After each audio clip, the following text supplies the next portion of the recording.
Ladies and gentlemen, thank you for tuning in to the Alliance Guys podcast. This is a presentation of alliance-wrestling.com, your number one source for news and information for the National Wrestling Alliance and the United Wrestling Network. I'm your host, Jay Cal. With me on the show again, 2 weeks back to back, we've got DKM. Hi. And Jaden. Hola. And guys, we're here to talk NWA. We're here to talk about NWA Power and some of the going-ons that have been happening in the entirety of the National Wrestling Alliance. I don't know why I'm having so much difficulty lately saying National Wrestling Alliance. Maybe I should just stick to the NWA. You can't say that right either, apparently. Yeah. That was I was winking at the camera on that one. That was done intentionally. Well, you'll just have to watch the podcast now to find out, won't you? So let's go. Something else. What was that? I bet you'll cover that up with something else. Yeah, there'll be a picture of you, buddy. So let's get into it, right? Another pretty successful week for the NWA. I mean, we had a live event for the National Wrestling Alliance out in Minneapolis, Minnesota, where they did a show with the Modest Brewery. I love brewery wrestling, as you guys could see. Those of you watching at home, I was at the Iron Triangle Brewing Company when they did the Bumps and Bruises show. There is something to be said about watching wrestling at a brewery. You get some pretty cool backdrops, and I don't mean the moveset, I just mean the scenery. But from the photos of the event, it looked pretty cool. The best way to see those photos, it's not like the NWA has been really pushing out press releases about the show. If you go to Instagram and just hashtag search Modest Brewery, you'll find a lot of the photos from the event. That's where I found them. And then, of course, hey, no news is good news, but we still have the national treasure, Nick Aldis. He is still your NWA World's Heavyweight Champion with a successful defense against Brandon Gore. We also saw Allison Kay successfully defend her title against ODB. ODB would be someone I would really like to see in an NWA Power Ring. You guys with me on that one? Nope, not at all. DKM? I like ODB. I always liked ODB. She was fun. And then the biggest question mark that I have from the event, which, is kind of like an Arrowverse flash sequence. We split the multiverse. Now we have two timelines here. We have a timeline where the Rock and Roll Express won the tag team titles on October the 1st. So we have tag team champions still defending the titles on October 26th. How do you feel about the wild card still defending the tag titles, even though the world knows that the Rock and Roll Express won the belts? It kind of reminds me of when the Freebirds lost the NWA World Tag Team Championship before they ever won them. Maybe there's something going on. I don't think, first of all, the universe wanted us to actually divulge that information. Either that or maybe Hillary Clinton's trying to block you from talking. But, yeah, I think it's a dumb idea. I just think it's a dumb idea. DKM, what are your thoughts? You can't do that this day and age. I'm sorry. That's idiotic. Everybody knows pretending like it doesn't happen is the utmost in not respecting the business. This isn't the day when you could have the Road Warriors lose to Brett and Buzz Sawyer for 5 nights in a row, lose the titles all the time, and then show back up with the titles because Buzz got fired. I mean, we live in a modern world. The internet's out there. Anybody who follows NWA knows who the champions are. Whether the people there did or not, who knows? But, it's just stupid. And the thing that really I don't want to use the word upset because it's wrestling. What am I getting upset about? But the thing that bothers me, I guess that's a better word, is that it's not like I'm breaking a spoiler alert right now. This isn't J. Cal breaking the news. The Rock and Roll Express posted on Twitter, hey, we won the tag titles. They put it on Instagram. So, and the NWA were sharing this stuff. It's not like this is late breaking news. It's not like we're breaking the fourth wall. It's already been broken. The kayfabe has already been pushed aside. So it's like now you're going to try to squeeze that toothpaste back in the bottle and pretend like it didn't happen. It's a little unsettling, and it's very insulting if you ask me. Yeah, I kind of agree. It's just in poor taste, in my opinion. It's insulting to the intelligence of the rest nowadays. It's up there with a 105-pound little pudgy little puss bag dwarf trying to be a big time superstar and people jobbing to him. You're throwing shade at AEW or anyone in particular? Well, actually, unfortunately, that seems to be about 75% of independent wrestling nowadays. But yeah, I'm throwing sure shade. Is. Yeah, so, I'm losing weight, so I'm down to like 190 pounds now, and there are still quote unquote wrestlers who, if I fell and tripped on, I'd pin them. Right. So I didn't look before the show started. But switching gears to, actually, before I get to that, we do need to talk about something that recently was brought to light.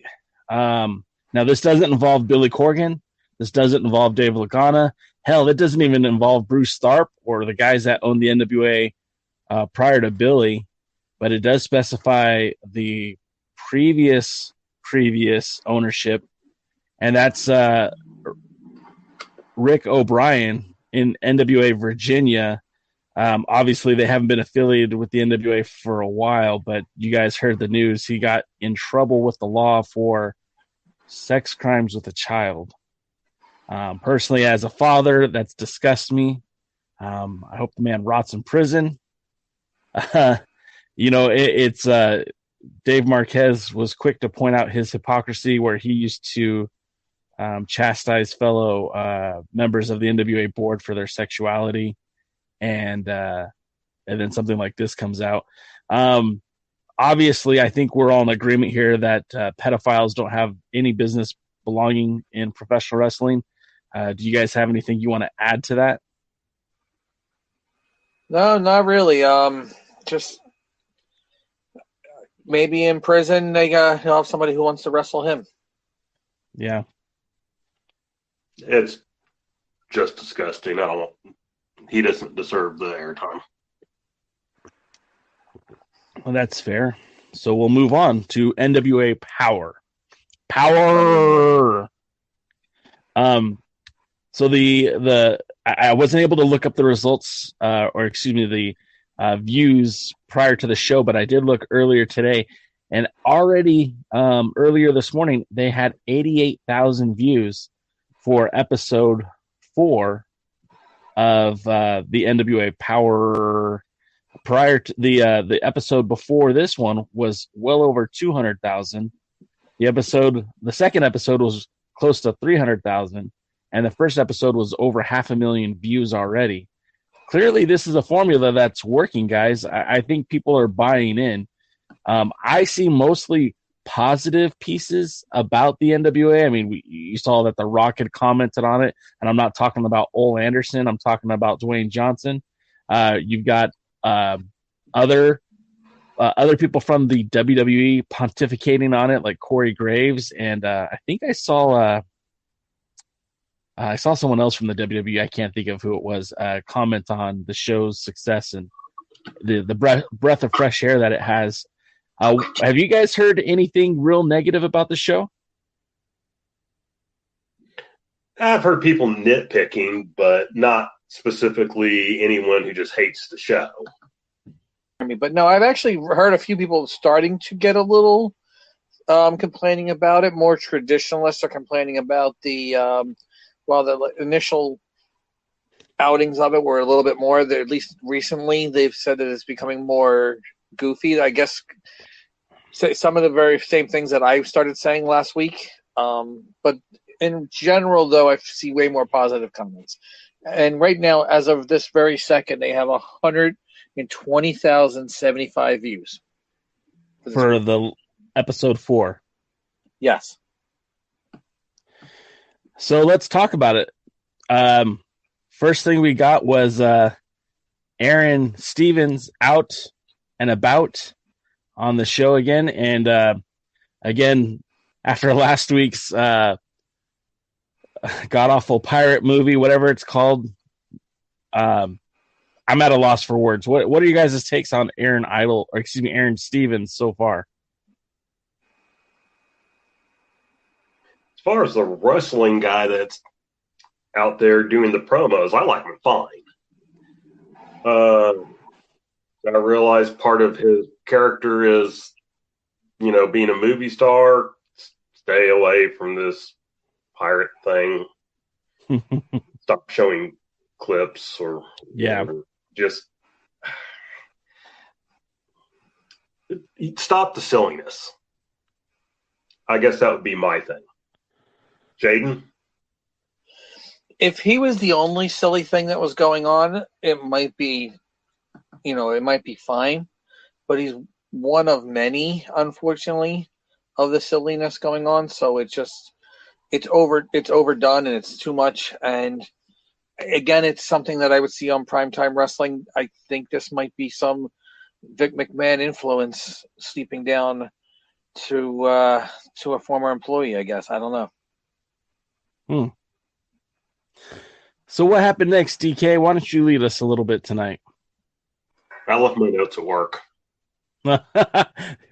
Bullshit. Sorry, I couldn't replace that one. No, if I didn't have to drive like an hour back to get them, I would have, but then that would have delayed this whole podcast thing. So I decided we'd try to wing it. What the actual beginning of the episode was actually an interview start off with James Storm. Oh, well, see, thank you. And then Eli Drake, DKM's secret cousin, he came out and started stirring some shit. And then Boom Boom Cabana came out. And then the dealer himself, Nick Aldis.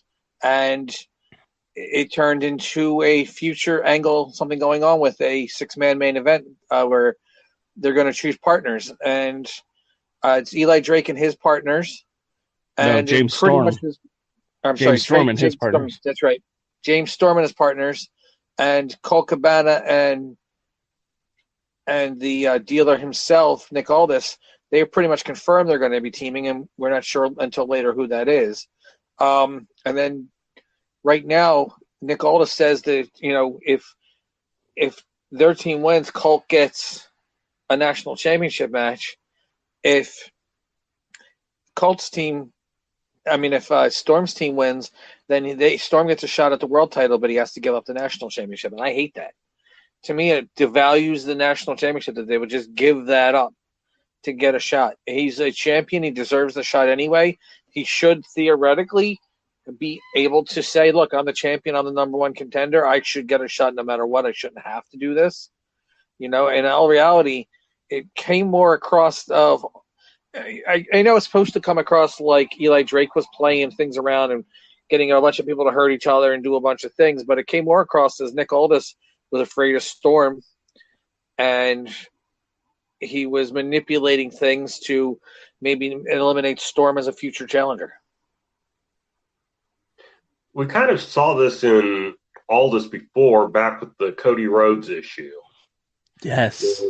When it was kind of like, well, for you to get a shot, you got to give something up or put something on the line or blah. Yes.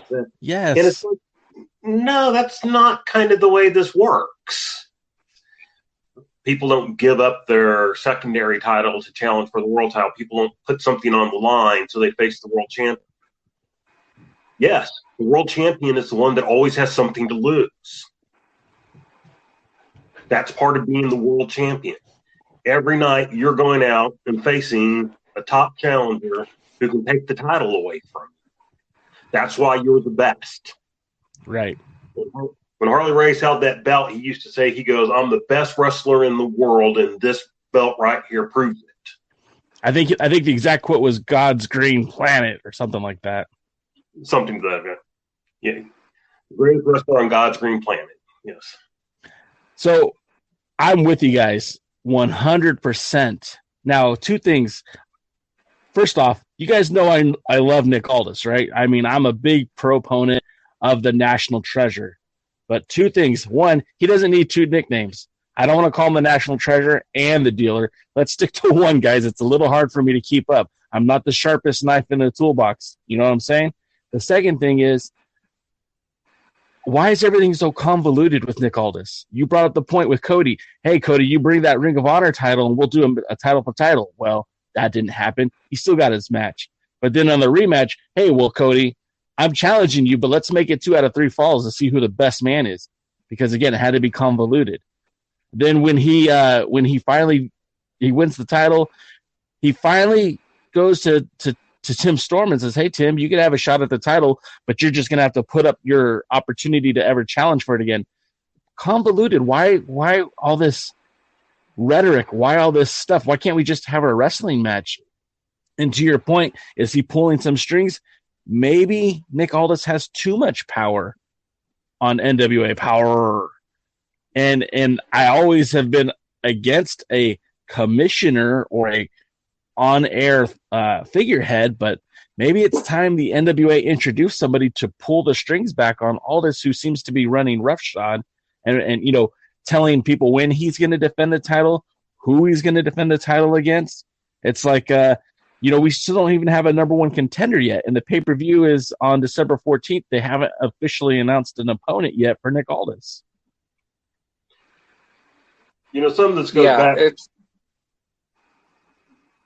Some of this reminds me of an old Mid-South angle in which basically I think it was Butch Reed kind of at the last moment put the North American title up against Magnum TA, who then won the title and then put it up when he was challenged by Nikolai Volkov or some Russian of the time and won the title. And then, you know, Bill Watts came back later and said, you know what? The wrestlers don't make the matches. The matchmakers make the matches. Right.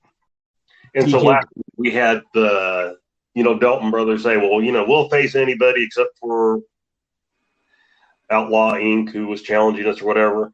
Right. Lagana, somebody needs to come out and, I think, remind the wrestlers they're not the ones in charge. Right. He's the one that puts the matches together. They wrestle for the reasons of it's what's best for the NWA instead of best for business. But Jaden, the board of directors or the championship committee or the executive director or whoever it's going to be should decide who's the champion and who gets the shot at the championships and who faces who. The matchmaking committee. These guys don't make it. And yes, if it was actual sports, they could refuse to sign a contract to the belt if they really wanted to, if they're a champion, you know. Right. Or if you go with the old-fashioned rules of the top 10, a champion can defend against anybody in the top 10, but the higher they rank, the more money he makes for the defense. So, you know, they should just do something where they establish who the pecking order is, and then, you know, these people get matches. And there should be wins and losses should matter. I mean, AEW claims that happens, and I haven't seen it yet. But if the wins and losses matter, that should determine who's the challenger, not who wins a 6-man match or who Nick Aldis wants to face. It should be, you know, there's a pecking order decided by wins and losses and what's going on there, and then that determines the champion. Right now, the only undefeated tag team that we've seen so far is the Dawsons. They should be number one contenders to the tag belts based on that. I mean, hard to argue against that, I should say. Yeah. Yeah. So I think we're all in agreement that somebody needs to intervene on behalf of the viewer and give us some sort of direction, because champions shouldn't be able to call shots. I mean, this is the NWA, and the NWA has been around for, 71 years now? There was a rank and file at some point, and maybe a return to that would be beneficial. So what happened next, Jaden? What else happened? Well, right after that, they had a bunch of bad commercials. We'll start with that.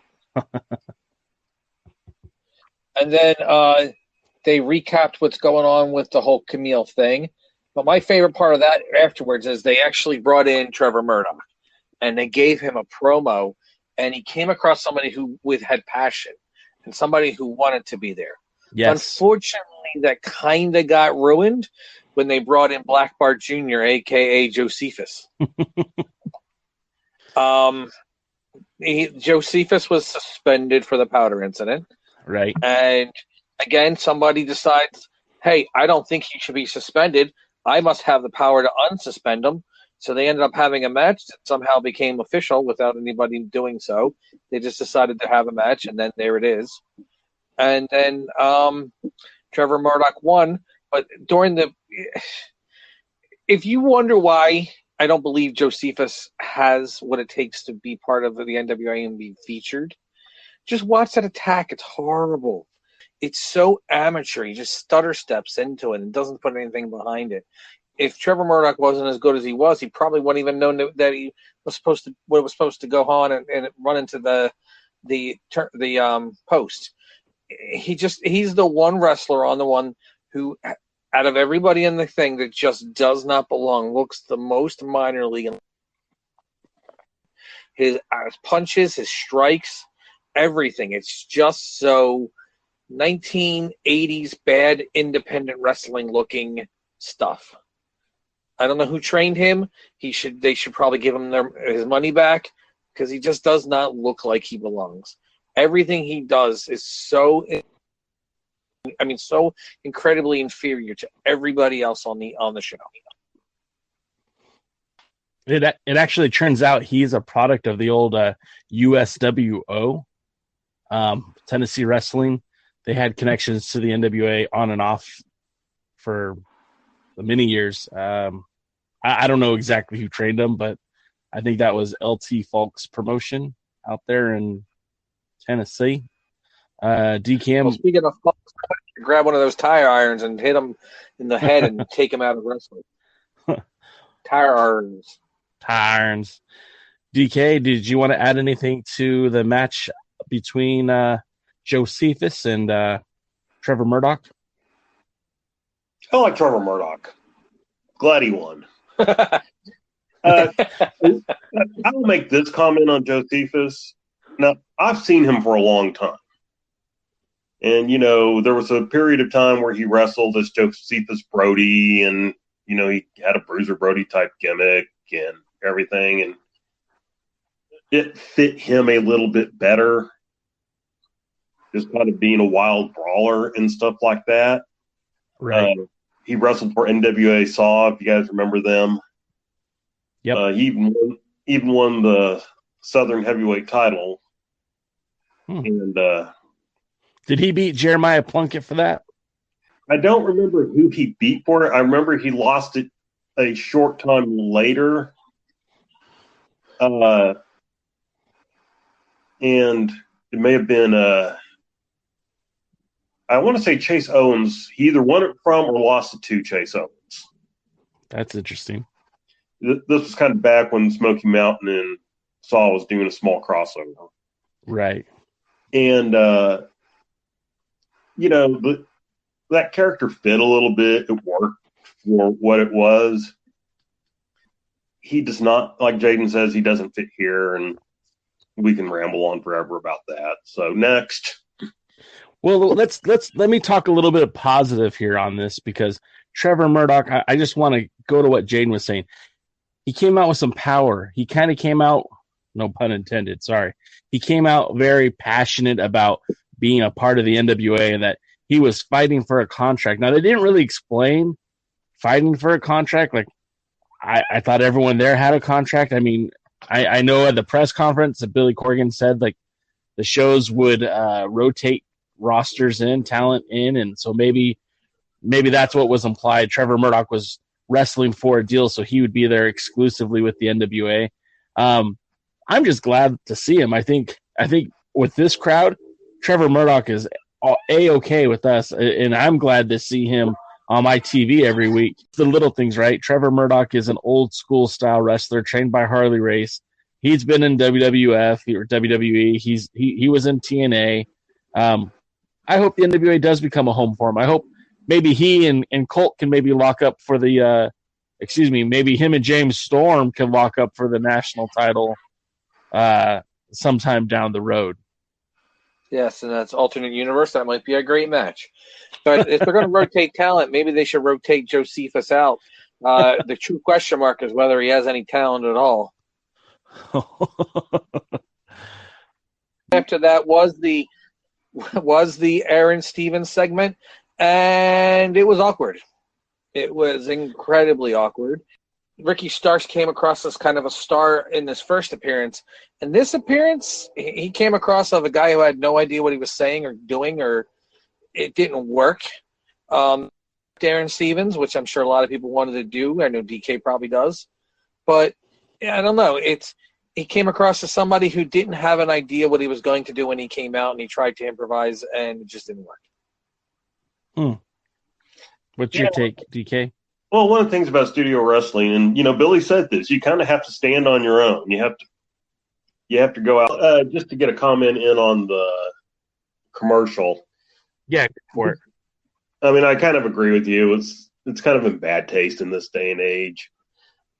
And also, more importantly, this is some of that silly shit that Jaden and I have been talking about. Right. The first episode or something, you go, and that's neat, or that's funny, or whatever. The fourth episode, you're going, you can stop this now. It was funny the first time you told the joke. The 28th time, it's just not funny anymore. But getting back to the show itself, we go to a match that I have some mixed feelings about. We go to a no DQ match between the Dawsons and Outlaw Inc. with the Wild Cards, who were the actual World Tag Team Champions at that time, watching from ringside. And it was a no disqualification match. And the match wasn't anything special one way or the other. I mean, I didn't love it. I didn't hate it. But I found it odd to have a no disqualification match on a studio wrestling show. It just didn't work for me. I don't know. Jaden, what do you think? I kind of understand where they were going from, but whatever happened to the guys winning squash matches? I mean, is that 1 week now they win one squash match and now they're stars? There's not enough time. There hasn't been enough time for Outlaws Inc. to get over and beat up some people and showcase their moves. If we're supposed to care about the Dawsons, there hasn't been enough time for them to showcase what they can do with like enhancement talent. It immediately went from trying to build stars to how is anybody going to be a star if everybody's a star? Right. And and then they're going into the match. It's the fourth night or the fourth taping or whatever, and it's too much too soon. It's back in the old days, which is supposed to be based off of. They would go 10 weeks television before they would even have their first house show, and they would do 10 weeks of nothing but squash matches and stuff. They could have got something over at the interview podium. I mean, it was done very well on the first night with Wild Card and Outlaw Inc. They could have and have these guys, win squashes and then do a little brawl at the end or something like that. All it did, in my opinion, was kind of make the tag team division look weak, because here's your new tag team that you're trying to push, and your tag team that's been around that's got incredible lot of talent, and you're already just blowing your load right away. Free television. Yeah, I mean, okay, so here's where I sit on it. Being there in the audience, like, we wanted to see the Dawsons get killed. Like, we had enough of their shit already, and so I kind of see the point of why they had the match. And, especially with the ending, it certainly kind of pushed that more and more, like, Dawson's got another victory. I don't remember exactly the order they shot the show, and I believe this match might have happened taping-wise a little bit later than what it aired. I could be wrong. Those were some long hours of TV. We basically were in the studio from like 6 to almost 11 o'clock at night. So a very long time in the studio, and they did shoot 9 hours of television. So I wouldn't be surprised if some things air out of order that they were shot. But yeah, I think they rushed it. I think it happened too quickly. I think they definitely would have benefited from more build. And of course, much to your point, Jaden, who are the stars here? Who are they establishing? And the Dawsons would have benefited more from a few more squashes. Coming up next, trying to remember. Sorry, there was the big long brawl, and then there was a segment with the question mark. Again, the question I want is, why would they want to waste their time putting this on television? But I don't know. Sorry, it's just stupid. Then they recap what happened with Allison Kay and her women's challengers. They showed the debut of Marty Bell, and they showed the match, highlights of the match between, and I can't remember the other girl's name. Ashley Vox. Ashley Vox, yeah. Ashley Vox, yeah. Yeah. And then they went into the match, and instead of putting over challengers, Allison Kay put them down. So basically, if she put them down, basically saying, I beat you, but then it means that doesn't mean anything because nobody. Right.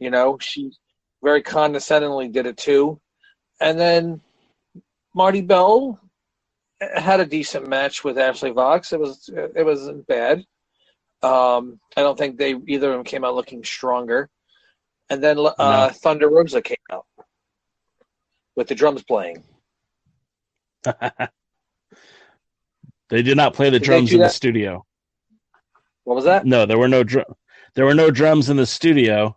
That was aftermarket produced. Yeah, that's the thing they've been doing on her promos is they've been playing the drums as they show her putting on her makeup or face paint or war paint. I guess that's something. Whatever, it's different. I like Thunder Rosa. I keep wanting to call her La Rosa Negra, but I like Thunder Rosa a lot. And yeah, and I think her look and her talent is a. I don't know if Allison Kay handpicked Thunder Rosa to be part of this, but she did pick Marty Bell, who's got some Impact Wrestling experience, right? And Ashley Vox. Is this just favoritism, getting your people on the TV and instead of somebody who could maybe be a little bit better in the spot? Well, again, it seems like the champions are the ones that get to play the cards, right? They're picking their own opponents. They're stacking the roster. They're deciding when and who they'll face for when they'll defend their titles. DK, I wanted to hear your thoughts on this match, Ashley versus Marty. Well, again, like we talked about at the beginning, and you just covered, the champions are calling their shots. I don't know how you get over wrestlers when the champion's out there just insulting them that way. Right. Ric Flair would come out and he might point out that he was the best, but he would also kind of put over his opponents enough to show that, I beat these guys and these guys are good, and that's why I'm the best. Right. It proves I'm better. And this is kind of like, man, you got to beat the man, or in this case, woman. Ooh. Yeah. And this is kind of like, none of you are really worthy of a title. I'm glad we have a recording of DKM doing a female voice because that was epic. You're welcome. But anyway, and then in something I really didn't get to the all. What's that, puberty? Was Ashley Good job, Peter Brady. Was Ashley Fox winning? Because now you're kind of in that WWE 50-50 booking. Okay, Marty Bell came out and won one. Now she's lost one. Ashley Fox wrestled the champion and lost, but now she's beat Marty Bell. We saw that with Trevor Murdoch. He lost. Well, and then to me, like the most. So being in the audience and I'm sitting there watching it, right, and I had the same feeling as both of you. Is wow. Number one, I love the amount of shit talking Allison Kay does. It's great. It fits her character. Pinky's up, talking shit. That's what she does. I get it. But then right to her supposedly best friend's face, hey, I love you, but you don't belong in the ring with me. To me, that was some savage stuff.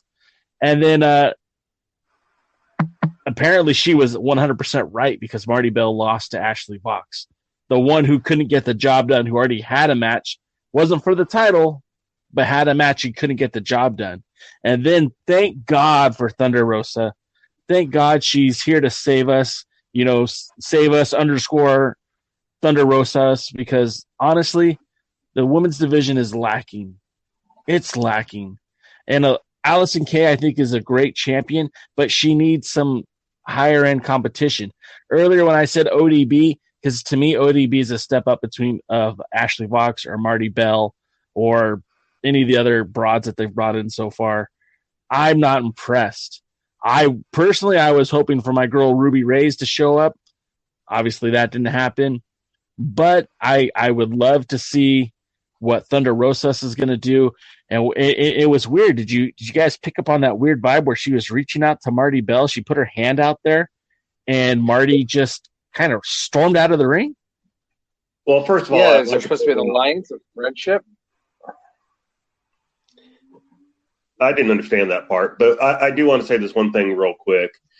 Sure. The views expressed by Cal J when he used the term broads is Cal J's alone, and he should be contacted directly and not the entire alliance guys. Thank you. Yeah, they don't like to be called broads. These chicks don't like to be called broads or anything like that. So you shouldn't do that. I just want to make sure I didn't call them girls because a promoter out here locally got in a lot of trouble for calling the women's wrestlers girls. So I'll make sure I show them some class and respect and call them broads. Yeah. I don't know how to respond to that at all. But I like Thunder Rosa. I'm glad she's there. But getting to Jay's point, I think they missed the boat in an opportunity here with Marty Bell. If she gets to know she got to win last time, and she gets to win this time, you start building her. Right. And, this is how you build them. They win. Right. And then the champion is forced to go, well, okay, they deserve a title shot, even though they should be the one deciding it. But, it's obvious. Then the fans accept they should be just, get a title shot. Because right now we're left with who deserves the title shot? Well, no one. Right. Everybody's so-so, and even Thunder Rosa, until she gets in the ring and beats up everybody. Which she will. I'm sure she will. But, but until that happens, as of right now, there is no challenger.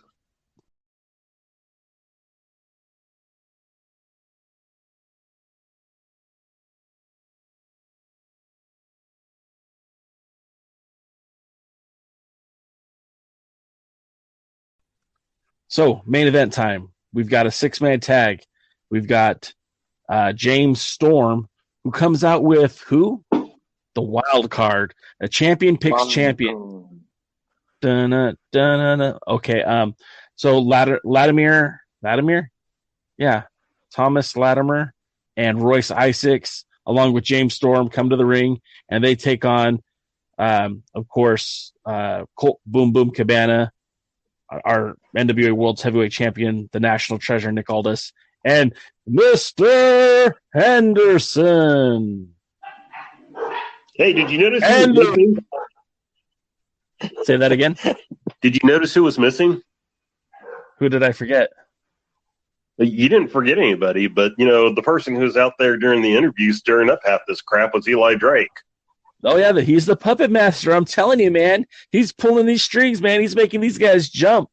And that wasn't lost on me. If anything, he would have –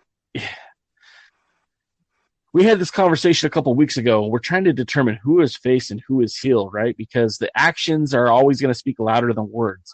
Now, James Storm isn't a heel per se. I mean, he beat the shit out of Josephus.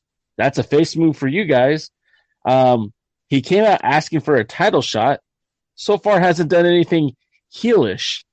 And then he got partnered with the tag team champions who, I mean, up until last week, they hadn't done anything heelish, or up until this episode where they attacked both the Dawsons and the Outlaws. So they're kind of heels. And then you've got Nick Aldis who, as far as the show is concerned, he's been nothing but a baby face, but he's kind of a little manipulator. And then you've got Cabana, who's definitely a baby face. He hasn't done anything heel, except he came out and emulated James Storm so that Josephus could work out some sort of issues. I don't know. And then you got Ken Anderson, who's mostly just a baby face so far. And the guy pulling the strings, we don't know what Eli Drake's motives are. I mean, you can kind of tell, but you're right. He wasn't there. We don't know who's face or heel in this show. And I think that, I know this is a modern day wrestling, so they like to go with the tweeners, but personally, I want to have a baby face I can cheer for and a heel I can boo. What do you guys think?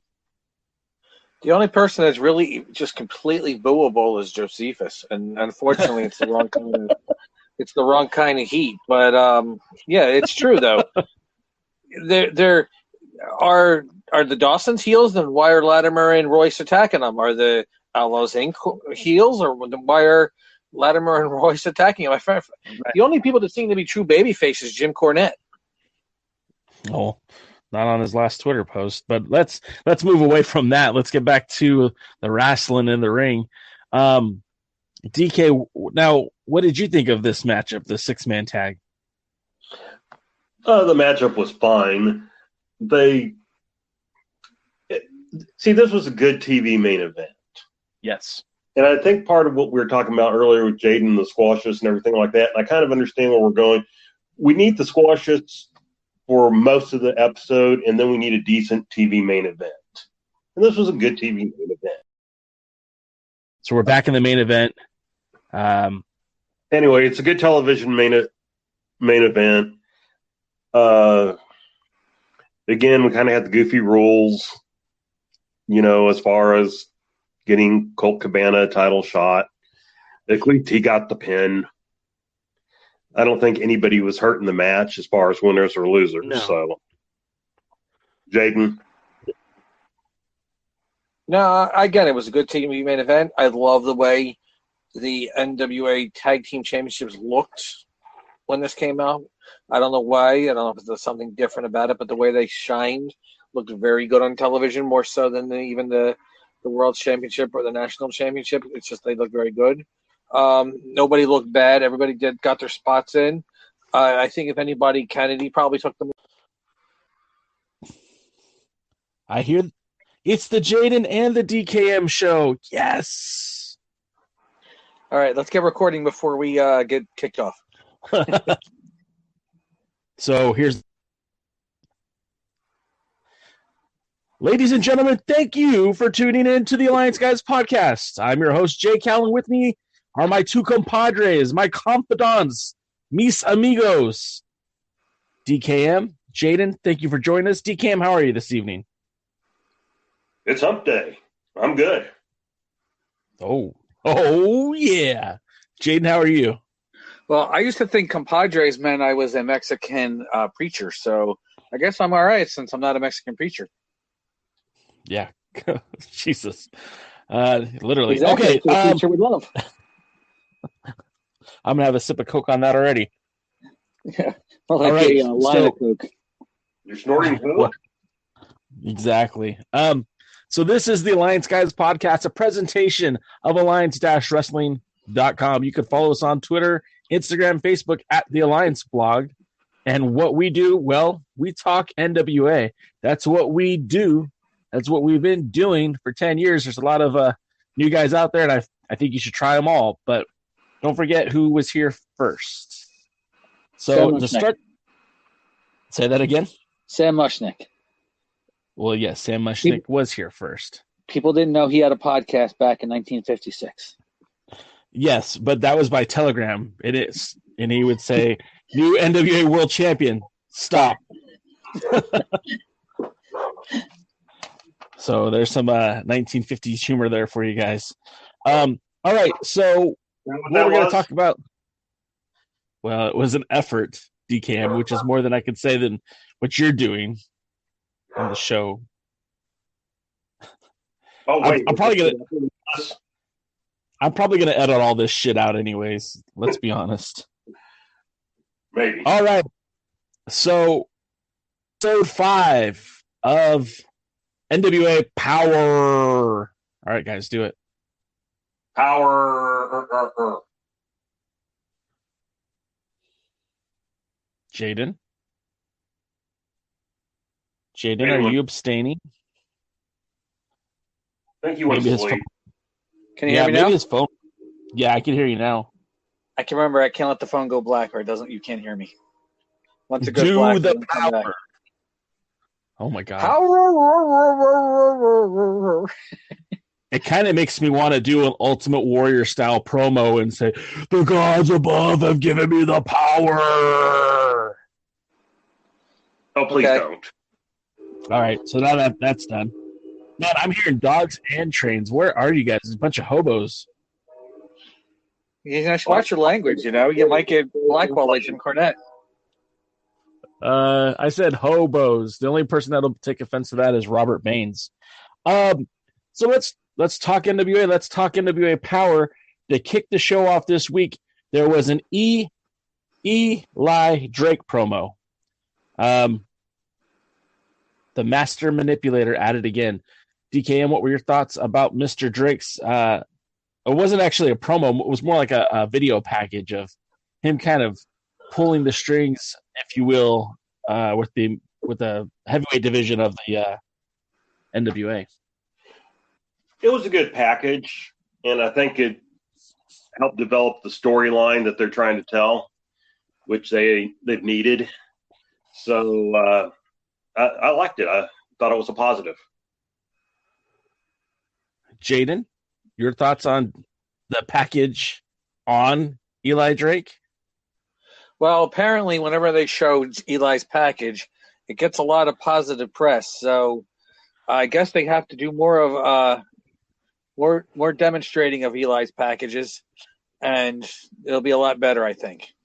Honestly, though, the more Eli's talking, the better. Yeah, I mean, let's face it, he's a promo machine. This guy was meant to be in front of the microphone. I read recently where someone compared him to The Rock, and I'm like, that's not a bad thing, guys. That's a very good thing. And it kind of set up what the show was going to be. Next thing we get is Aaron Stevens out. The actor, Aaron Stevens. The line I wrote down for my notes was, "Are you booing Shakespeare?" Again, with the silliness with Aaron Stevens. What did you guys think about this fella? Well, you know what? He wasn't because again, he was the only one that was comedic this time. It kind of fit better. He wasn't drowned out by a bunch of stupidity. So I kind of like it. I actually thought I thought they started off with the Colt Cabana interview. You know what? You are absolutely right. I must not have written that down. So yeah, you were correct. Pardon me, I was wrong. The Colt Cabana interview where he expressed that he belongs to be he belongs to be. He belongs in the main event.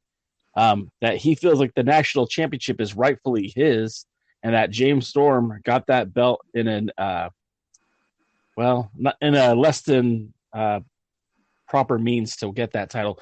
Jaden, since you remembered the interview, tell us about the interview. Well, there I am, went black again. I remember he showed a lot of passion. He showed a lot of charisma. When Colt Cabana's not being silly, he's a real talent. He's a real asset. And I think maybe we need a little less of the silly, more of the serious Colt Boom Boom Cabana. And he could be a bigger asset to the NWA. It set up the main event, or what was promoted as the main event. And it made the championship that he was coveting seem important. So I think it did its job. DK? Yeah, it was a good interview. I think he may have got a little bit stuck at the beginning because he kept saying he was a main eventer and he was going to be in the main event. He said like 2 or 3 times. It gave me a slight chuckle. But it was a strong, passionate interview, and he really talked the title up, and that's important. Yeah, and I mean, again, we take for granted that is a secondary title, but the national title in its history has meant so much to the NWA. And think of the former champions who've held that belt, like Arn Anderson, not that particular belt, the other title belt, the other national title. Like Tully Blanchard, like Dusty Rhodes, like Ron Garvin, like Buddy Landell. Can't remember which Buddy. There's a lot of buddies. So there's Damian Wayne, Chance Prophet, a lot of great NWA national champions. Going back further, of course, there was Tommy Rich, Paul Orndorff, Buzz Sawyer, the Masked Superstar, Jack Briscoe. So, as we just showed off, the lineage of the title has been very important. The way that the NWA, and I talked about this on the pre-party show the other day, the national title, the feud between Colt Cabana and James Storm has actually been pleasantly paying off. The feud started at the Crockett Cup when Colt Cabana unceremoniously sent Willie Mack packing. I mean, not only did he take his title, but then Willie Mack just left the NWA altogether. Then Colt... Yeah, Colt really was the one that made the impact there. Yeah, legitimately just drove Willie Mack out of the NWA. And then, before Colt even has an opportunity to, say Mazel Tov or anything like that, you get James Storm in the ring, who's already challenging him for a match. And this was back at the Crockett Cup. And the exchange of words were there. They had a match at Ring of Honor. It was actually at the War of the Worlds, which New Japan participated in. And the match went to I believe it went to a draw, or Cabana won. I'm not exactly sure now. My memory's fuzzy. But then they had a rematch scheduled. Cabana got hurt. James Storm took advantage of that opportunity. It was on a dark show, so it really wasn't presented on the Ring of Honor television, but it was in front of the Ring of Honor crowd. James Storm wins the title. He has one defense, only one, and that was for an indie promotion out in Georgia, of all places. And the two reconvened in NWA in Atlanta at the Georgia Broadcasting Studios. Colt says he wants that title match back, and they built towards that match. And we have a new NWA National Champion. No surprise there, right, fellas? Yeah, it's almost like I've seen it coming. Taking away the idea of the thing being taped, it surprised me when it happened. I wasn't sure. I was a little bit surprised that they changed title back as quickly as they did. So it was surprises are good in wrestling sometimes, and we'll see where this leads. Now, that makes Colt Cabana a 2-time NWA World Champion, a 2-time NWA National Champion. And, if he and Mr. Kennedy continue to, Mr. Anderson, Mr. Anderson continue to team together, maybe he might become the first Triple Crown of the Billy Corgan era of the NWA. Then we got the Retromania commercial. I know you guys aren't a fan of the Goofy, but what did you think of Nick Aldis? And these modern video games are too difficult. Hey, I agree with him. I have a hard time with modern games. This is fine because it was, for my understanding, an actual product. I mean, this is something that's really happening, something you're really going to be able to get. Yes. And so I was perfectly fine with the commercial. I've known some time about Retromania. I know the kind of through a mutual acquaintance, kind of know one of the programmers and one of the people behind it. And I know that there's even more that's coming with it. I love the fact that they're using the Power Studio, and Nick Aldis and Colt Cabana are going to be part of it, and so is Austin Idol. Maybe one of the arenas could be the Austin Idol Universal Academy. That'd be kind of cool. Does that come with a kayfabe cocktail, or is that not an option? Yeah, only when Bill Cosby's around, and just make sure that Epstein didn't commit suicide. But that's all.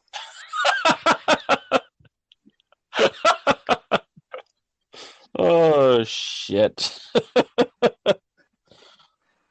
So anyways, going on my Amazon wish list will be the NWA Retromania. It's said to be coming out in the first quarter of 2020.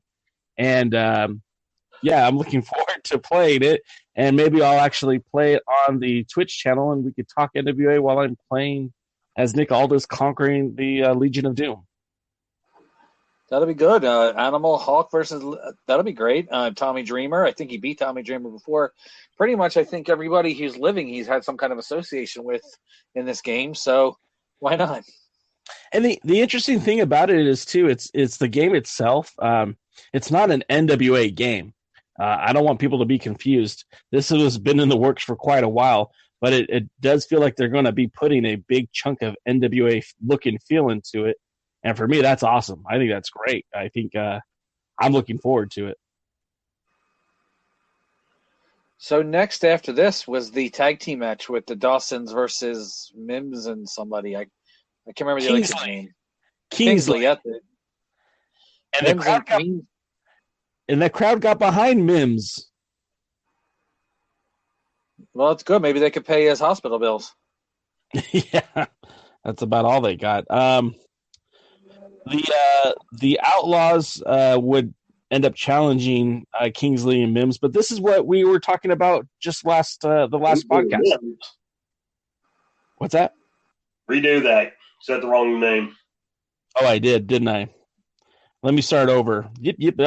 The Outlaws would come out to challenge the Dawsons for their number one contender spot at the tag team titles. But the geez, why am I having trouble talking right now? But the Dawsons actually got a victory over Kingsley and Mims, who I said, again, Mims looked pretty good in the ring.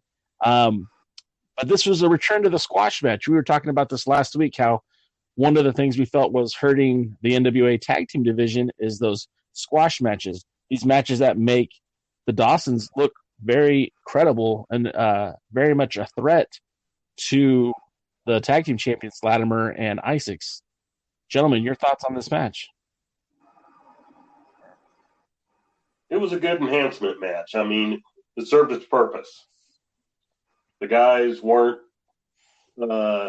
skinny 150-pound people who naturally, if I tripped and fell, I'd pin them. They're they had fairly decent look. I don't know which one was which. The bigger guy was certainly got a little bit of offense in. But that was Mims. But, the Dawsons steamrolled them like they should have. Exactly. Yeah, I think if there was more of this initially, maybe we'll buy into some of these tag teams a little bit more. If they establish their movesets, they establish their personalities, they establish their in-ring personas and what they can do. I also like the fact that they had a much better tag team finisher than that 69 belly bump that they were doing before. Yeah, I think they used the double power bomb, right? Yeah, kind of like an H-bomb in a way. Yeah. So I think we all agree that was a good way to set up this the continuation of the feud between the Dawsons and the Outlaws. It certainly helped, in my opinion, it boost the Dawsons up a little bit. I still don't find them to be the best thing on the card. They're not my cup of tea, but I feel like more matches like this will certainly help their reputation. Next up was the return of, the in-ring debut of Thunder Rosa. Yeah, let's hope there's no drums playing when we were trying to talk about her, but they're coming. Dun, yeah. dun, dun, dun. Well, that Thunder Rosa has a unique look. That whole Day of the Dead, Les Muertes, whatever. I like the look. I like Thunder Rosa. Thunder Rosa comes across as a serious challenger.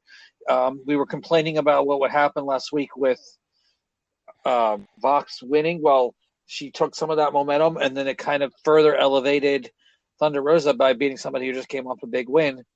So, and it also, in a way, kind of makes sense now because think about what's going on with what's her name? The girl with the big, Marty Bell? Awesome big hair.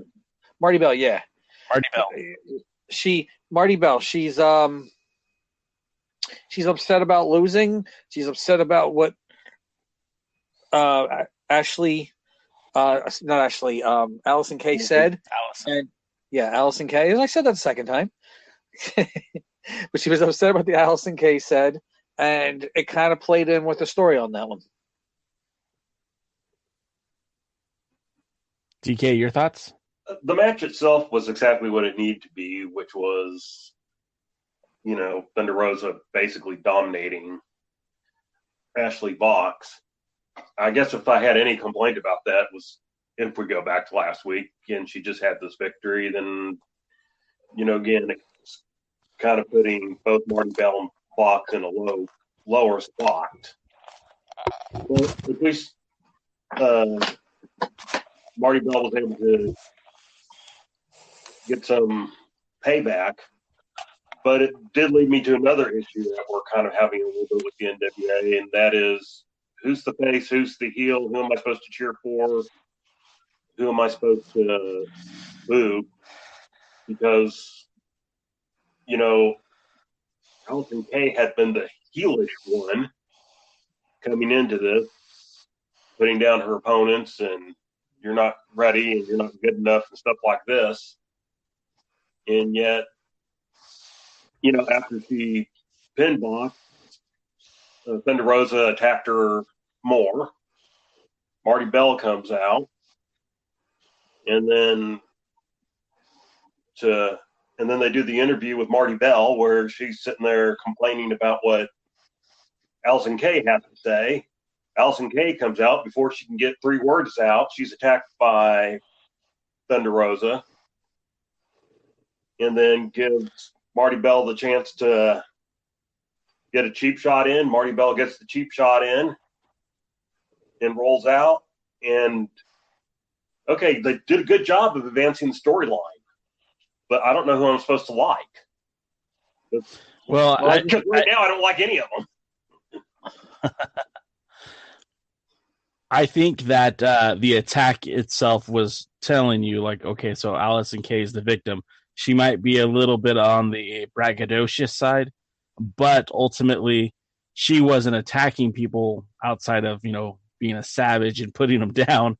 But once she was attacked by Thunder Rosa, I mean, that kind of sealed the deal. And furthermore, just getting back to Thunder Rosa, this is exactly what the NWA Women's Division needed. This is exactly what I've been talking about for the last few weeks. Sitting there on the first night of the TV taping, watching the women's division, I was not impressed. In fact, I was disappointed. If I had a weak link for the NWA on night number 1 of those tapings, it was the women's wrestling division. I don't want any emails from Chicago. Night number 2, we get Thunder Rosa out, and I've been tweeting this as a joke. I've been, putting the _ save us Thunder Rosa, because honestly, I know there's potential for that women's division, but it hadn't been even close to being actualized until Thunder Rosa stepped into that ring. She put on a hell of a match with Ashley Vox. Did Vox look bad in the loss? I mean, not really. Thunder Rosa just looked very dominant. And then the attack on the champion afterwards really sets up an angle. Well, now you've got Marty Bell, the best friend, who's now turned her back on Allison Kay. You've got Thunder Rosa, who's certainly he's got a bullseye, directed at Allison Kay.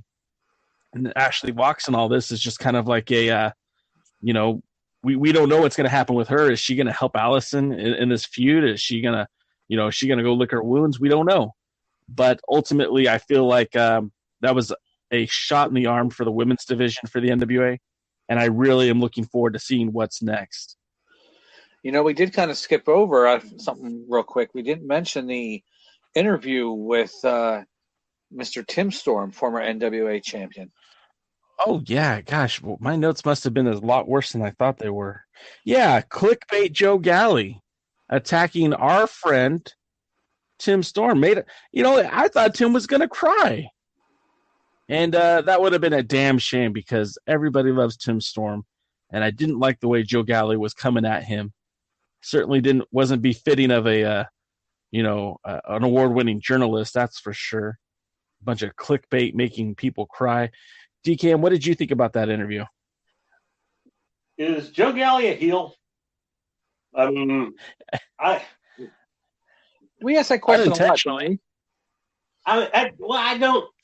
I mean, I think originally he wasn't supposed to be. I think the NWA may have been surprised that the fans stood up for Camille. Just based on a couple of tweets that were issued. Maybe that was always their plan. Maybe, I don't know. But, a couple of tweets were kind of like, oh, wow. Yeah. And so I kind of get the feeling that may not have been, I don't know if that was the original plan or not, but I like announcers to be announcers. I like interviewers to be interviewers. If you get a color guy in that happens to be a heel, I've never been the biggest fan of that. And this goes back to when Roddy Piper was on Georgia Championship Wrestling, or Jesse Ventura, or in WWE, or whoever. I don't think the heel perspective needs to be there and justified or whatever. But in this particular case, I don't need an announcer or interviewer who's almost by his nature healing the talent. Because, back in the day, if the announcer had healed the talent would have dropped them on their head. NWA, I think you got a perfect angle right there. Drop Joe Galli on his head. Well, yeah, I mean, the interview was what it was. Nick Aldis coming out and talking to him. I don't know. I could have done without it, I guess. The thing I did like about it is, okay, just quoting what Aldis said, hey, none of this happens without both of us. To a point, he is right. Okay? 10 Pounds of Gold was so popular initially because it focused on Tim Storm. And for whatever reason, for all the years that Tim Storm was wrestling in other promotions, for whatever reason, that spotlight of the 10 Pounds of Gold, that shine that belt gave him, it made him so likable. It made him extremely charismatic. He's a high school teacher. He's like your dad. You want to spend time with him. And I think that's what attracted a lot of people for that 10 Pounds of Gold initially. And the feud between him and Aldis kind of put them in that right position to carry that 10 Pounds of Gold into the first year that the Corgan and Lagana crusade for the NWA started. And, the Aldis crusade, obviously. But the significant part of this is, what is Tim Storm going to do next? And, well, I know you guys are NWA historians. I know you guys know about the stables that have come through the NWA, but wasn't the Horseman kind of built on something similar, where you had the world champion kind of looking to solidify himself with very reputable wrestlers, some of the best wrestlers on the planet. There was a lot of respect that Tim Storm and Nick Aldis have for each other, that, over these battles, these, I guess, 4 matches over 2 years, they really accumulated a lot of respect for one another. And personally, what I see happening, and I could be crazy, and there's nothing, this is just Jason foreshadowing. This isn't anything that I've been privy to, but I think there's a stable coming. I think we're going to have a new version of the Horseman, maybe, and don't call it the Horseman, obviously, but something similar to that in nature. What do you guys think about that? I kind of hope not. Honestly, not that. If all honesty, I think Storm is going to turn heel and do something to possibly earn another shot at the NWA World Championship. I don't believe his dreams are dead, and I think it will come around that he'll formulate a way to once again get that championship match. I can see that happening. For those who don't know much about Tim Storm, here in Texas, he's been face, heel, tweener, you name it. And sometimes what was his stable in different promotions? What was his stable with Matt Riviera, the Elite? What was that? The Empire. Do you guys remember? The Empire. Yeah, the Elite were those other guys. The Empire. And that was Matt Riviera, Tim Storm, and Scott Anthony? Greg Anthony, excuse me. And there was a 4th member. Okay. I don't remember who right off the top of my head. So, who knows? I mean, again, that was just my foreshadowing. I've heard other people kind of insinuate the same thing you gentlemen are insinuating, which is he could, blow our minds by going full heel. But we'll see. I mean, that's the thing about this show.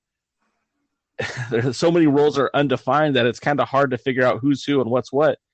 But I'll tell you that there's going to be a lot of sad people if Tim Storm goes heel. Yeah, like Mama Storm. Mama Storm. And this is kind of like let me pull the window back a little bit. They're talking about trying to find someone for Mama Storm. So don't be surprised if Mama Storm appears in a future episode of the NWA, because I hope they use the same actress that was Shelton Benjamin's mama. Yeah, that'd be perfect. Perfect casting. Yes. So next up, the advertised main event of the night, we were going to get Colt Boom Boom Cabana, the former NWA National Champion. No, you're skipping something again. My notes must be awful. What did I miss? Ricky Starks. Well, first of all, they had the stupid promo with the question mark, which was probably the one major downward spiral of this program. Is who cares what the question mark is? Yeah, I see you crumbling up your notes. But then they had Ricky Starks and Aaron Stevens.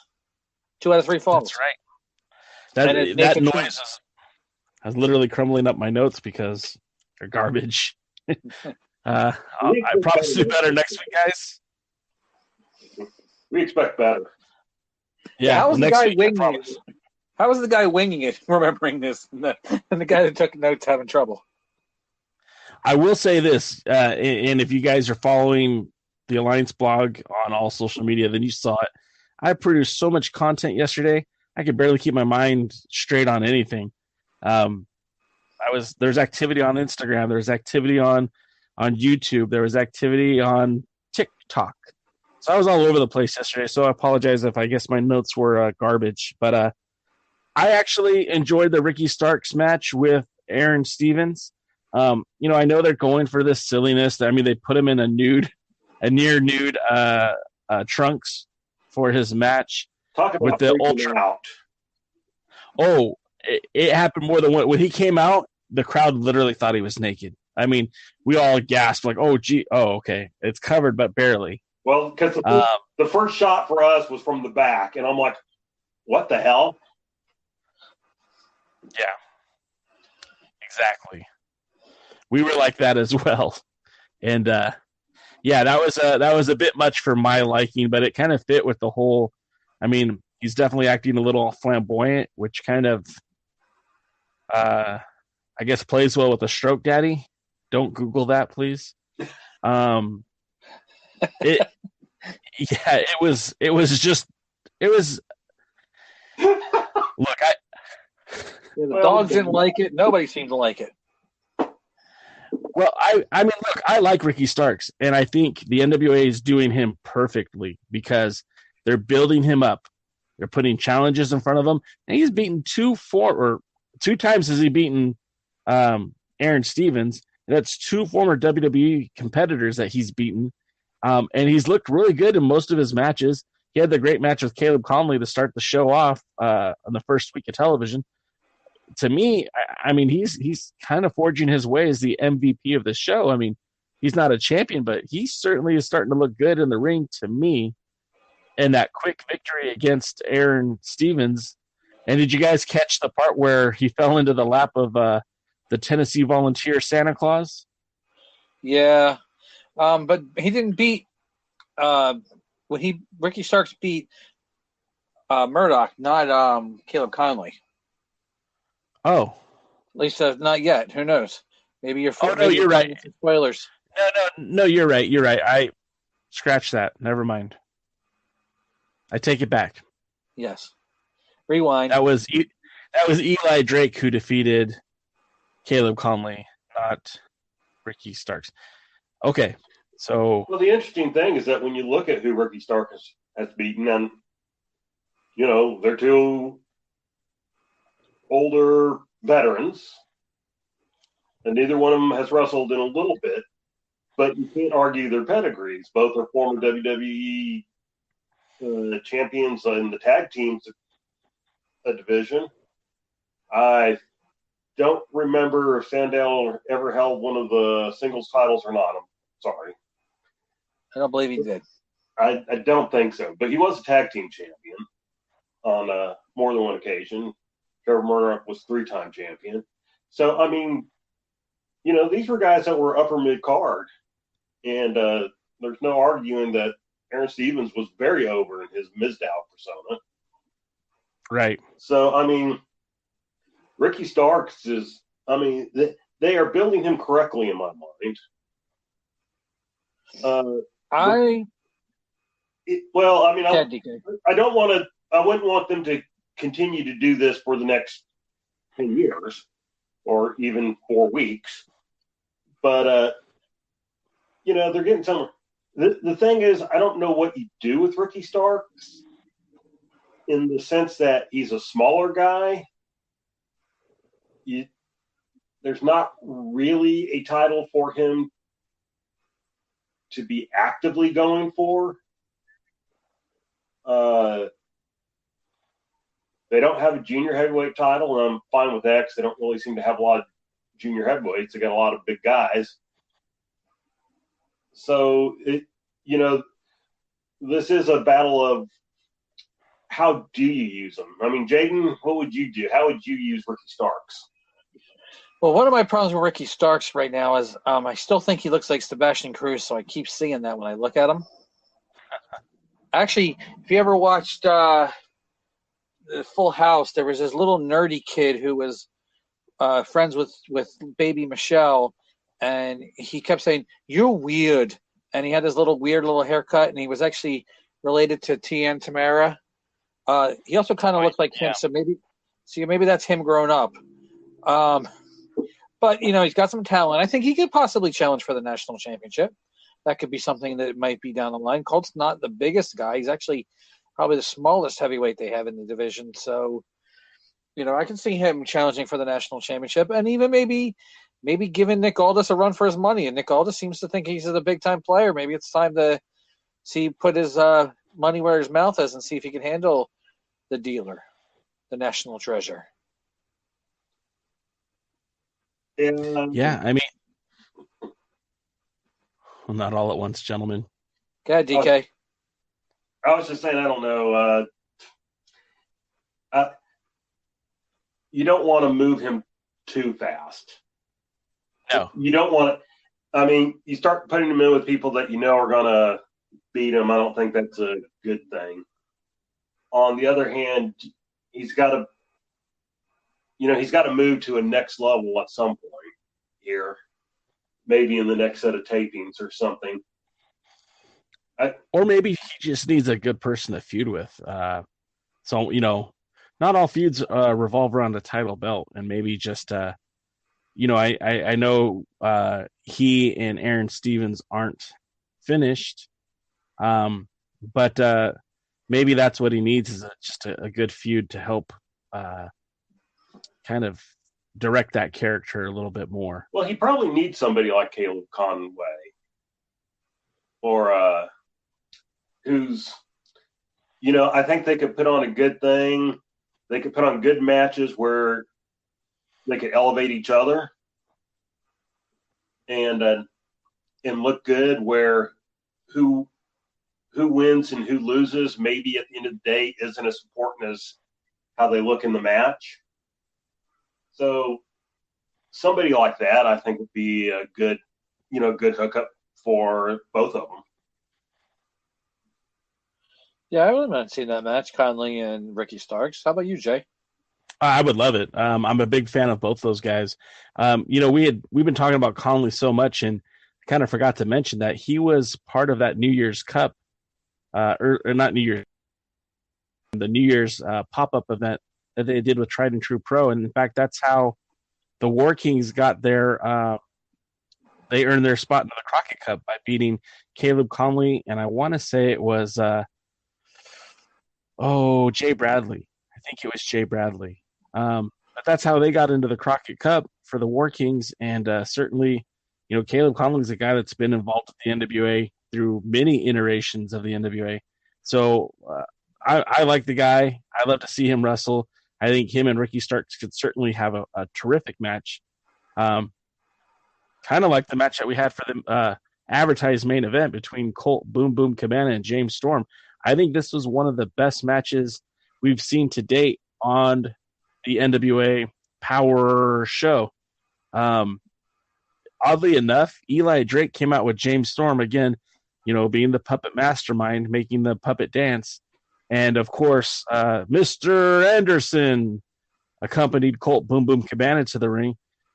Jade, I want to hear your take, because I know that sometimes Cabana can come off as too funny for you, but in this match, he seemed pretty much serious the entire time. What were your thoughts on the match? It felt like he had a championship that he wanted to win, and that championship was important to him, and that he would do anything he can, put the histrionics behind him, to win that championship and avenge that controversial loss to James Storm, and maybe even earn himself a future NWA World Heavyweight Championship match in the process, since the national champion is the natural number one contender. Yeah. Yeah. DK? Did we lose you, DK? Okay, I'm here.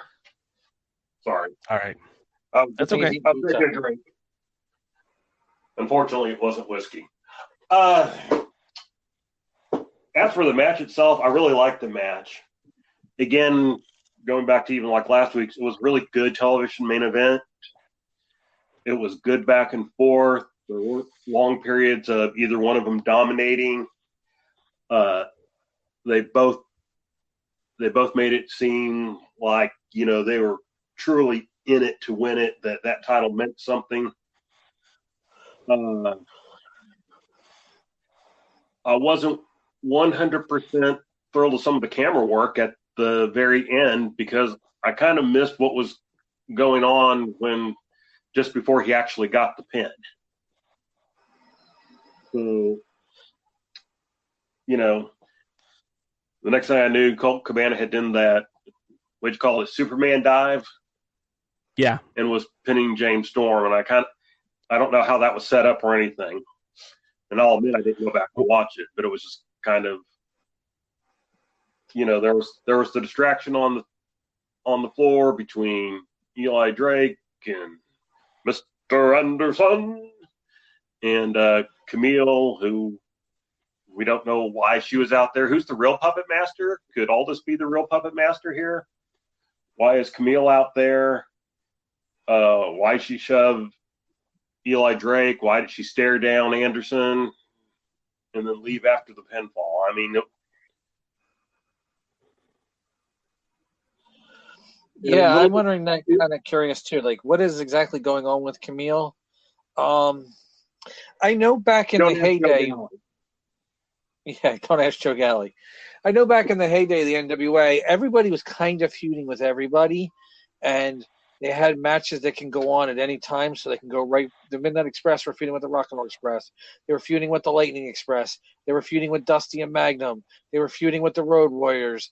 They were feuding with Ron Garvin and Wahoo McDaniels. You know, they had feuds going on with a little bit of anybody. So they're at any time there could be any. Yeah, even feud. Well, I was later, a different version of the Midnight Express, but yeah, they can go on with feud with just about anybody at the time. And, you know, that's the way the NWA worked. Everybody kind of had multiple feuds going on, and even the feuds that weren't currently going on, they were always in somebody's back of somebody's mind, so they could bring back at any time. But they were still well-defined faces and heels, and I don't feel that it works so well because there's not well-defined faces and heels. So it's more confusing than everybody hates everybody and, you know, everybody has something against each other. It's more of like, I don't have a clue what's going on or why these people are doing what they're doing. Jay? Yeah. Well, see, and I see things a little bit differently. I kind of agree with you. Who is manipulating who? You know, you said is Aldous being the manipulator. How do we know Camille isn't the one being the manipulator? Maybe Camille is pulling Aldous' strings. We don't really know. I mean, I know he's a married man, but things happen. Dun, dun, dun. Right? So we don't know. And I think that's part of the joy of the show, because don't give me everything at once. If I digest it all now, I'm not going to want to come back later for dessert. Give me a little bit. Let me eat it. Let me build up on it. Okay. Then parse out my meal for me, please. You parse it out for me so that I can have a little bit now and a little bit later, because I'll keep coming back for more if I don't eat too much all at once. And that's how I feel they're doing it, which I think is good storytelling. I think it's good for the NWA. It's going to keep people coming back week after week. You know, we were talking about the numbers offline, DKM and myself. We were talking about how the show's success, you know, that first week, they had almost 500,000 people watch. Now that was almost a month. That was a month ago. So now a month later, I believe prior to the show starting, they were somewhere about, I want to say 76,000 people have watched this week's episode. So in one day, they've got 76,000 views. While the show is going on, I've been tracking the views week after week, and the numbers were pretty consistent from episode 4 to this week's episode 5. And especially when you get to that main event, all of a sudden you get 10,000 people watching the show. That leads me to believe that maybe some people are just getting in late. Some people are checking it out when they can get into it. But week after week, you've got about 10,000 people live watching the NWA, watching that main event. And I think that says something about the brand and how it's growing. So the story, the devices that they're using to tell stories, I think are somewhat working, because week after week, we're still getting people coming to the show. So that match ends, and then we get those damn dirty Dawsons running to the microphone saying they'll take that match, which is odd because I thought they were going to think about it, and it took them, 45 minutes to think about it. They get out there, and we get Outlaws Inc. We get Homicide and sorry, I have to do that once a week. We get Eddie Kingston, and this might be the best the Dawsons actually looked to me, guys. What did you think about the impromptu secondary main event? I had mixed feelings when it came to it. Overall, I thought it was a pretty good match. I do think it highlighted the Dawsons. Wasn't wild about the finish. And wasn't wild that the Dawsons lost, because then it was almost like everything that was done at the beginning of the show with them was undone at the end of the show with them. Right. Okay, you just put them over as these bulldozers. They start the match and they're dominating. And then, you can kind of say it wasn't necessarily their fault, but Wildcard comes out to interfere what looks like to be on their behalf. Although I don't know if the Daltons had anything to do with it. Dawsons. Sorry. Daltons, Dalton Creek, I don't know. You called them the Beltons in the last podcast. At least I didn't call them the Darlings. Okay, fair enough. But anyway, my point's still the same. Whatever I call them and whatever their names really are, my point's still the same. They took a loss probably when they didn't need to take a loss, when it wasn't necessarily necessary for them to take a loss. That would have been a good double count out, a no contest, a throw the match out type of situation where nobody gets hurt, and, as far as the storyline's concerned. So, match good, ending bad. Jaden? Well, I love the pop of the Rock and Roll Express when they came out. They evened the odds. It did seem pretty obvious that the wild card didn't want to face Kingston and Homicide, so they thought maybe the Dawsons, being lesser and well-known, may have been an easier time for them, maybe the lesser experience of the group. So maybe they thought they would have a better shot defending against the Dawsons. And then the Rock and Roll Express come out, and the fans absolutely love it. What I know about Homicide in Kingston, they probably should have attacked the Rock and Rolls too, just because that would fit their MO. But then again, we know that goes with the whole thing. We don't know who the faces and heels. At least we know the Rock and Rolls are definitely faces. But I'm just worried. I really am, that they're building to a 4-way match for the NWA Championship. And I'm not a big fan of multi-person matches for a championship. I know sometimes it has to be done, and sometimes organically it happens and it kind of makes sense, but I'm just not a fan of it. Yeah, I mean, I don't think you should put, a bunch of guys in the ring to decide a title and then, bring out another wrestler during the main event too. Anyway, that's another story altogether. But yes, the multi-man tag team matches, I agree with you, Jaden. I don't think that's a good idea. We all know what this leads to. Yes, Ricky Morton. Yes, Robert Gibson popped that Atlanta crowd. We knew that they were going to be there. It was advertised, but the crowd went absolutely nuts for it. And I can't take credit for it. This was on the This is the NWA podcast, which is with Adam Rotella and Gary Holm. And I don't remember which one said it, but I think it might have been Gary.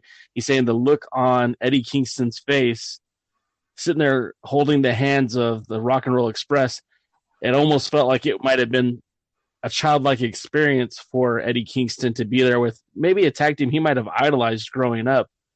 What do you guys think about that? The idea that maybe Kingston was happy to see the Rock and Roll Express because he grew up watching them on TV. Well, the Rock and Roll, other than the Road Warriors, the Rock and Roll probably got the biggest pop out of any babyface tag team in the NWA history. In reality, they probably got equal pops. It's just the Rock and Rolls were a little higher pitched than the Road Warriors was. But, and the charisma's still there. We joked around with it, but at what are they, like 60-something years old? And the Rock and Roll 61 Express, and 63. yes, the Rock and Roll Express are still in 2019 are the hottest tag team in professional wrestling. So even if moron promoters do use them wrong,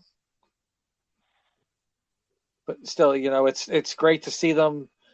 I guess they still have something. They still have that innate ability to connect to that crowd, and that's something that a lot of modern wrestlers don't have.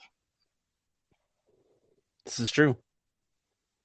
Well, they can go. I mean, they're good professional wrestlers. They don't do the they know how much you do. They know how to speed up, slow down. They know how to wrestle. And they've been the underdogs their entire career. Right. I mean, they've beaten teams like Ivan Koloff and Nikita Koloff, and other bigger, badder teams. They've been the underdogs their entire life. But so at 60, why? What's different? They're still the underdogs, and they still know how to work the crowd, and the crowd loves them. And I mean, the teeny boppers probably still love them for all I know. Reminds them of their great grandpas. Yeah. Jim Cornette tells a story about how he was the only heel that got a lot of mail back in the mid 80s from Crockett Promotions, and it was all hate mail, and they all hated him because of course of how they treated the Rock and Roll Express. Sure. So they were so popular, they generated a lot of fan mail for Jim Cornette, so they could tell him how much they hated him. And it's amazing to see them. It's amazing to think that they win the titles.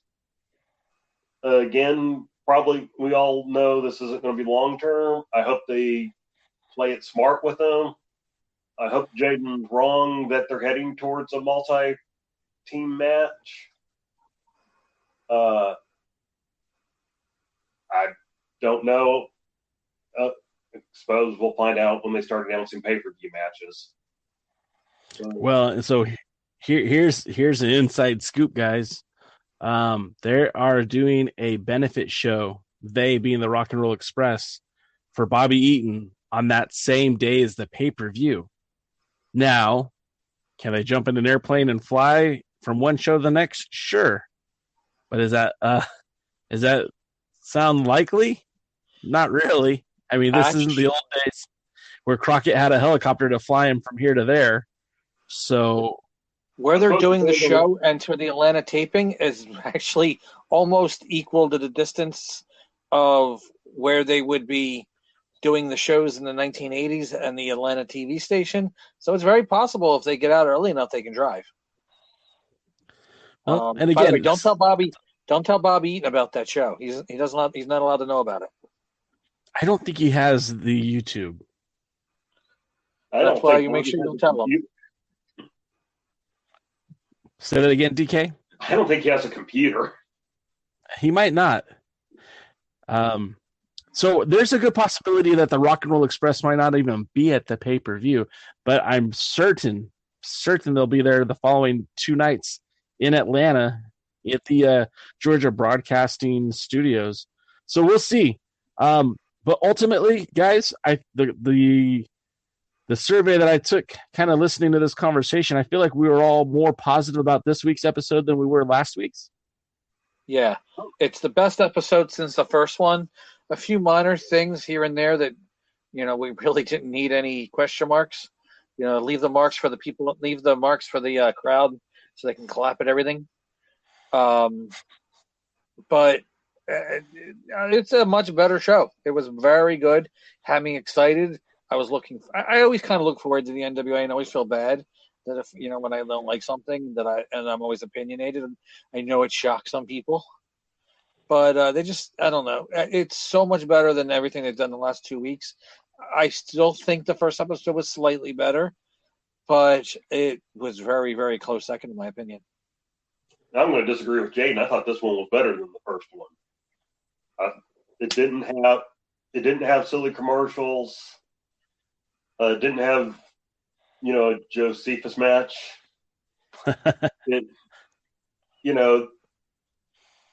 There are still some things that need to be worked out. I mean, I understand what you're talking about earlier about, spreading out the meal.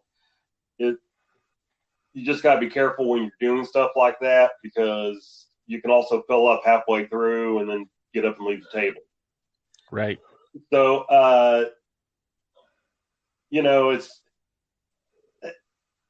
they're the only wrestling show that I truly enjoy watching. And I only watched about 2.5. High praise from Caesar. Yeah. So, they're good. Don't misunderstand our critiques for criticisms. They're good. We just want to see them succeed. I agree with both of you guys. I thought the show was great. I don't know if I liked it more than the first one, but I certainly felt really good in the audience that night. And I believe I messaged you both this from the studio. It's like, oh, night number 2, they found their groove. And I believe the show continues to go from here. Now, like you said, there's going to be quips and critiques that we have, but ultimately I think the show is by far one of my favorite things about Tuesdays. In fact, probably the only favorite thing about Tuesdays. So I look forward to it next week. NWA Power and Jaden.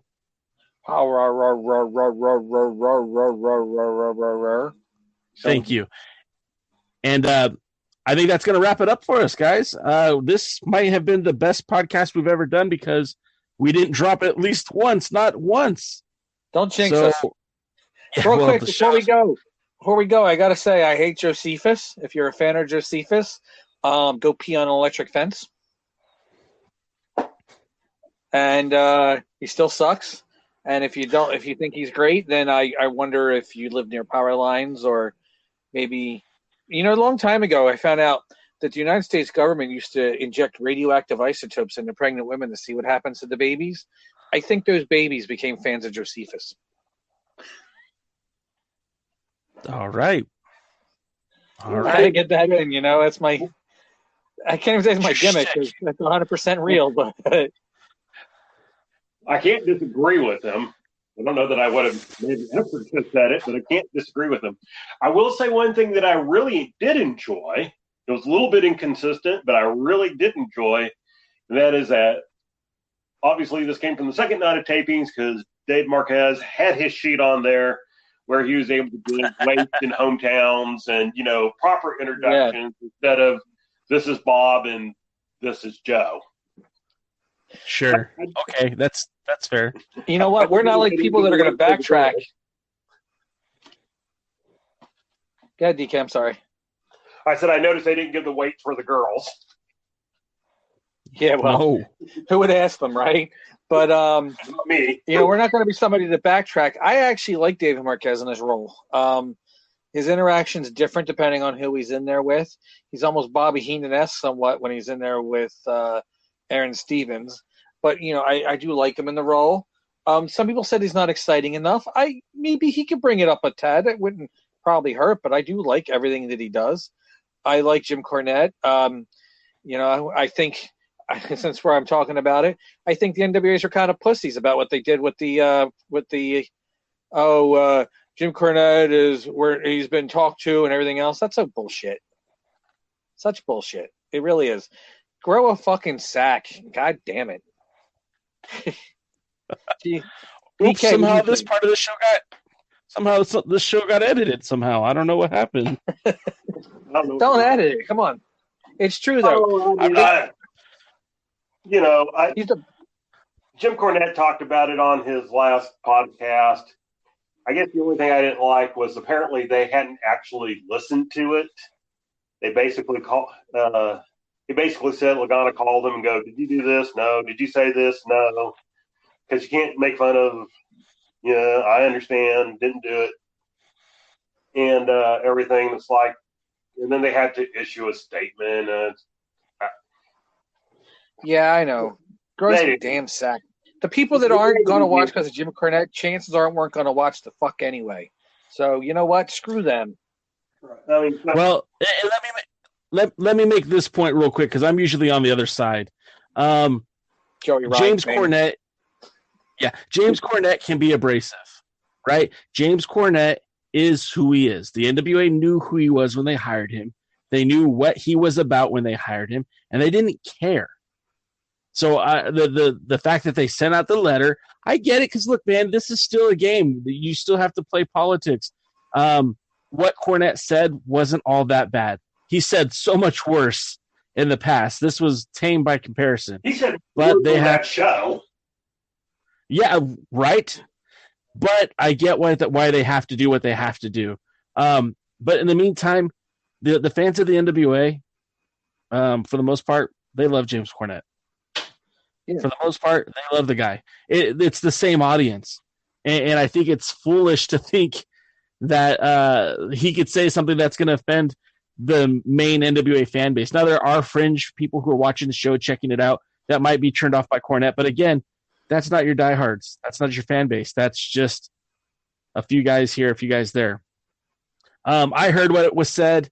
It wasn't as egregious as it was made out to be. I certainly, especially when it comes to suicide, it hasn't affected me personally, but I know people who it has, and I really think that is a very touchy subject that should be treaded lightly. I don't think Cornette went there. I don't think he did anything wrong. I'm not backpedaling, and I'm not sticking up for Cornette because he could do that himself. But I think there was a lot of social justice outrage that wasn't necessary. I think if anyone heard what he actually said, they would walk it back. But, Cornette is one of these guys that has a bullseye on him because people just don't want to like him. Because he has different views and different opinions, and he's unapologetic about that. And that's always going to cause, some division amongst wrestling fans. But again, I say it week after week, wrestling is the ultimate Baskin Robbins. There's 31 different flavors or more. You can find something that you like without taking away from something that I like. We can all enjoy our own flavors. There's so much offerings right now. There's over 30 hours of wrestling on television or YouTube or some sort of streaming device every week. You don't need to get stuck on one flavor. If you don't like it, feel free to try others. Yeah, but unfortunately, some of those flavors are in one cup that two girls like to enjoy. That's my opinion with some of those flavors are. Jaden, you got to take it down a notch, buddy. I got to be able to put this up on the show. Told you I'm not being nice anymore. Nice is one thing, but being salty is another. And that's going to do it for this episode of the Alliance Guys podcast. We made it through the entire episode. There will be very little editing, just the last line, maybe. But guys, thanks again for joining us. If you enjoyed what I did last week, the pre-party before, tune in next week. I'm going to try to do it again. We'll see if this becomes a thing for us at the Alliance Guys, the Alliance podcast, the Alliance blog. So if you like what you saw, tune in, tell a friend, share it on social media. And, of course, if you're watching this right now, give us a like button if you like it, and hit subscribe. That would be awesome. And until next time, DKM, you can follow him on Twitter at DKMFWTX. And Jaden, I know you're not on social media. You're too vain for that. But I know a company you work for does have social media. Why don't you plug that their Twitter real quick? Well, hopefully I don't get fired. I hope Dr. Lawrence Ocanium doesn't put out a press release saying he might. that Jaden's views aren't necessarily his, But it's dogprowrestling.com is the website, DAWG. It's dog_unleash is the Twitter. It's Dog Wrestling is the Twitter. Dog_unleashed is the Instagram, and Facebook.com/dog wrestling. I think that's all of them. And again, you can follow this show and all the other offerings at the Alliance blog, and that's Twitter, Facebook, YouTube, Twitch, TikTok, and we even have a Tumblr account. But that one is like the allianceblog.tumblr.com or something like that. Until next time, guys, thank you so much for checking us out, and I'll see you at the matches. You're going to take a bath. You feel dirty now? I do. Take a bath. Well, he was watching two girls